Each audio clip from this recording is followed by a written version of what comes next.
it's Heather Moxie and welcome back to my channel. I feel like I've been gone for months. It's my last quarter of college and because of midterms I had to put a few things on hold for a little bit. While I was gone, I not only hit 200 subscribers, but I also hit 300 shortly after that, and that just absolutely amazes me. I cannot thank you enough for supporting my channel. As I've mentioned before, I started this channel just thinking it would be me having a little bit of fun, and it's become so much more than I thought it would. So once again, thank you so much for your support and thank you for subscribing, and let's just get right into the video.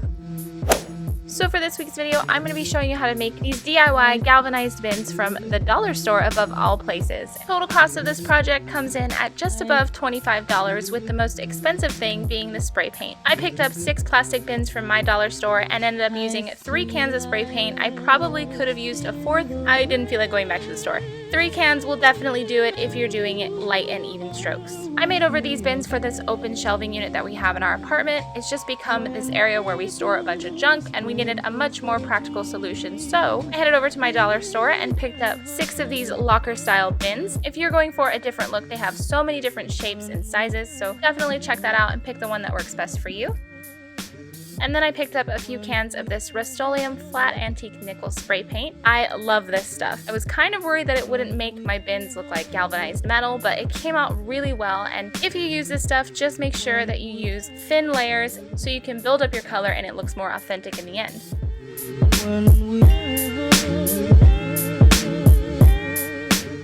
As I mentioned before, I feel like I ran out of spray paint. I used 3 cans on 6 bins, so if you're going to be doing this many or more, definitely get more than 3 cans. Some of the ridges, as you can see here, are blue still underneath, and then in the sunlight you can see that some of the paint on the insides isn't as well covered as I would like it to be, but I figured they're going in the shelves, there's going to be a bunch of things thrown in them, so as long as the outsides and the front are covered, I'm totally fine with the insides being less than perfect. If you'd like, as far as painting goes, you can stop at that step, or you can add a layer of Mod Podge to it. I used some spray Mod Podge in a matte finish and added that to the bottoms and the edges of the bins, and then I also added these felt pads for the bottoms. Totally optional step. I just felt if I'm going to be dragging these and pulling them out of the shelves, I want to make sure they're also not going to leave marks on my shelves that I can't get off, essentially ruining 2 things at once. I found these at Marshall's, but as usual I will link everything I've used down below in the description box. To attach tags to my bins, I used a thumbtack and then a small screwdriver to widen the hole made by the thumbtack. This is to ensure that my twine can pass through there easily and I won't have to do any extra maneuvering.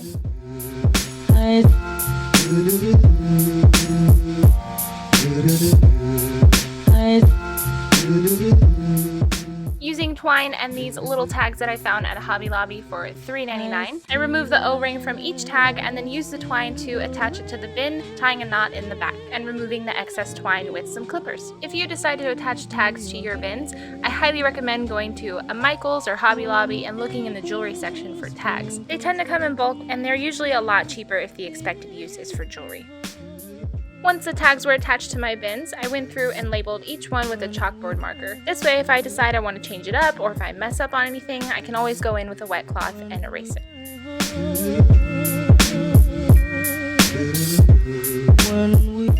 And here are my brand new dollar store galvanized bins, and they're all set up on our open shelving and numbered, and I really love this system. It's going to help us keep all the extra goodies like school supplies, and then anything that doesn't fit into my craft storage, I'm just going to put in here. I absolutely love this DIY, and I'm so happy with how it came out. I'm actually really surprised because of how cheap these were. I just really wasn't expecting that, so let me know what you guys think down in the comments section. Also, don't forget to follow me on Instagram and Twitter at HeatherMoxieDIY if you want to see more of the DIYs that I may be planning or what I'm up to. Don't forget to subscribe, and as usual, I will see you guys next weekend with another video. Bye!